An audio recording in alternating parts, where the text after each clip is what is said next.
Good morning, friends. I'd like to cover Genesis chapter 9, 18 through 25.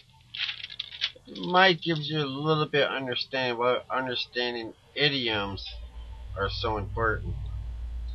I'm going to start with verse 18 in chapter 9. It says, "And the sons of Noah that went forth from the ark were Shem, Ham, and Japheth. And Ham is the father of Canaan. These are the three sons of Noah, and of them was the whole earth overspread. And Noah began to be a husband and plant a vineyard. And he drank of the wine and was drunken and was uncovered within his tent.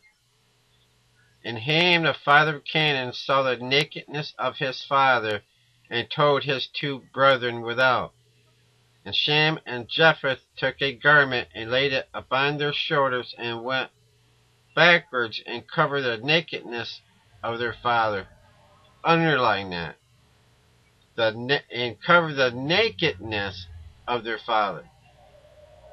That's an idiom. That's a Hebrew idiom. And their face were backwards, and they saw not their father nakedness.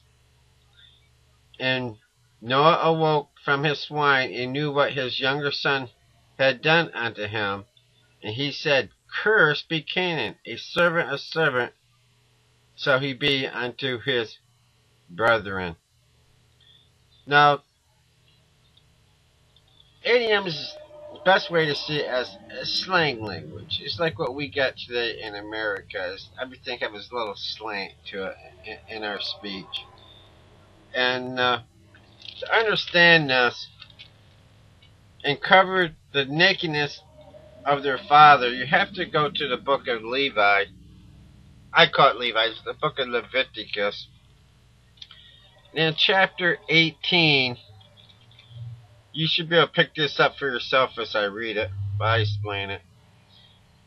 Let me read, start a few verses back, start with chapter 18, verse 6. "None of you shall approach to any that is near of kin to him, to uncover their nakedness. I'm the Lord. The nakedness of thy father or the nakedness of thy mother shalt thou not uncover. She is thy mother. Thou shalt not uncover her nakedness. The nakedness of thy father's wife shalt thou not uncover. It is thy father's what? Nakedness. It is thy father's nakedness." When you can finish reading down through there, it all talks about that. So when it's talking about uncovered the nakedness of their father, it's referring to Noah's wife. Noah's wife was the nakedness of thy father. That's the idiom that they're using here. So when it says, "And Shem and Japheth took a garment and laid it upon their shoulders and went backwards and covered the nakedness of their father," it's referring to cover Noah's wife or their mother. "And their face were backwards, and he saw not their father's nakedness." And once you really study it, you would see it's referring to Ham sleeping with his mother that produced Canaan. Canaan was the offspring of it, and it was cursed. Canaan was cursed from that, and that's where your black race comes from today. Because if you looked at chapter 10 and read down the first 5 verses, you can see where it's referring to Japheth taking the islands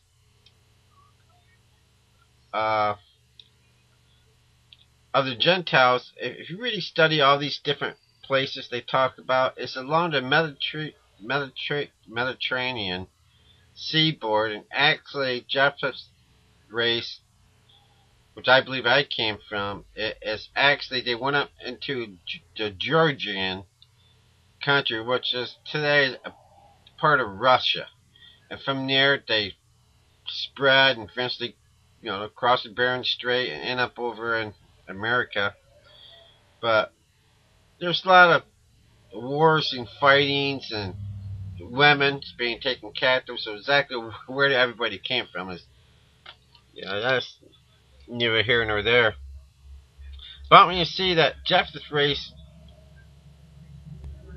that's where that line came from.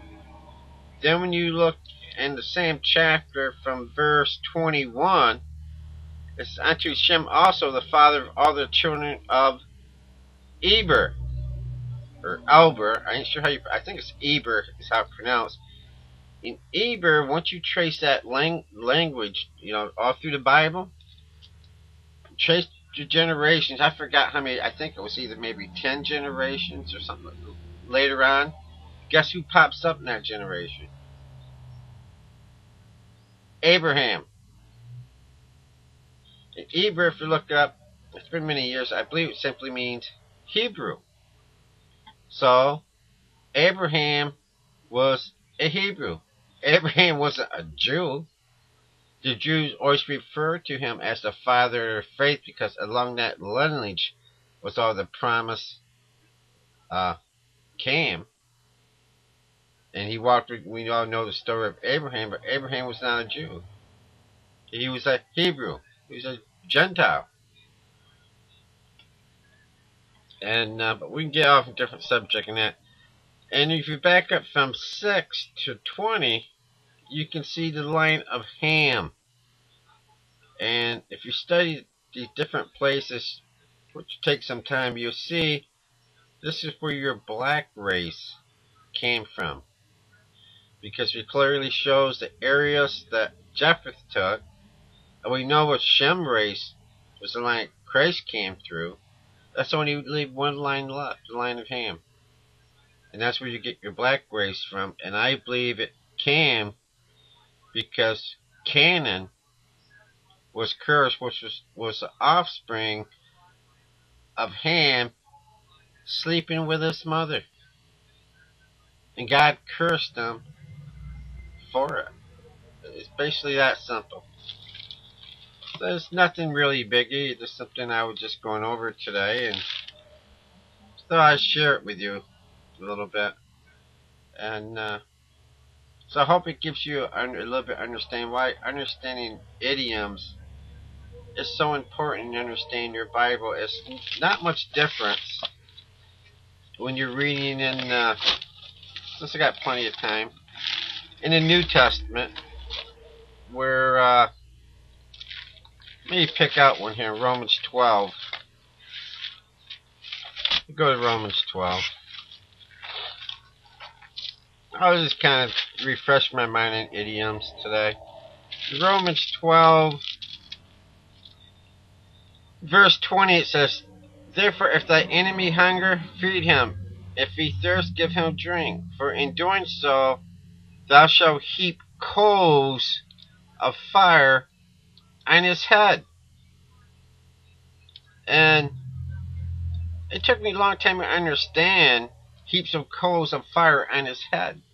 Because I learned, it took me like 10 years, I ran across it, I think it was by accident, that it's an Egyptian idiom. Because in Egypt, when you done somebody a great harm, and it was really regrettable that you done that thing, you would take this pan or pot, and you fill it with hot coals, and you put it up on your head. And believe me, it would scorch. And you be in the pain, you be in agony, but it be showing that person that you done harm to just how remorse and regretful you were because of what you done to him. You not only made it right with him to the best of your ability, but you also did this to show a grieving, a real remorse that you had for the harm you have caused that person. It's an idiom. Another idiom is, and pick someone's out I can remember. In Luke 16,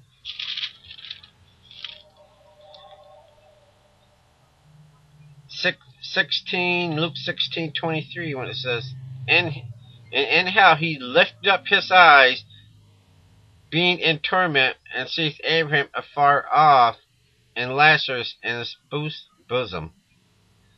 Now, when it says, and in how lifted up his eyes, it's a Hebrew idiom, and it simply meant awareness. He was very conscious of what was around him, what was taking place. I believe it said Joseph was doing something, and there's a certain woman that came up to him, and it says he lifted his eyes, or something, I can't remember it, but it refers to he was aware of her presence.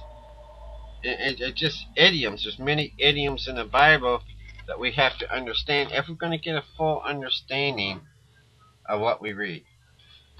So just a little thing I thought I'd share with you, because I know I wonder about that for quite a few years. Why was Canaan cursed for something that Ham did? Until I start to understand idioms, understood what it's talking about. That Ham slept with his mother, and Canaan was the offspring of that. So I thank you for your time, and hope you enjoyed your little lesson.